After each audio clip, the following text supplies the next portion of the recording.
5,000 रुपये वर्षाला आता 2007 पासून भरणारे आमचे पांडुरंग काळे मित्र आहेत.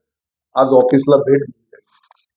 2007 ते 2027 मध्ये त्यांची 20 वर्षाचा पॉलिसीचा बॉन्ड संपतोय आणि 20 वर्षात 5,000 रुपये प्रमाणे त्यांनी 1,00,000 रुपये भरले आणि आता 2027 मध्ये त्यांना 2.5 लाख रुपये मिळणार आहेत.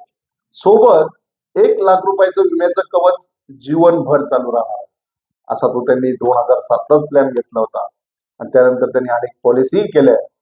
तर त्यांना विचारूया त्यांचं LIC बद्दलचा काय अनुभव आहे. LICच म्हणजे इन्शुरन्स एकदम चांगला असतो, तो प्रत्येकाने केला पाहिजे असं.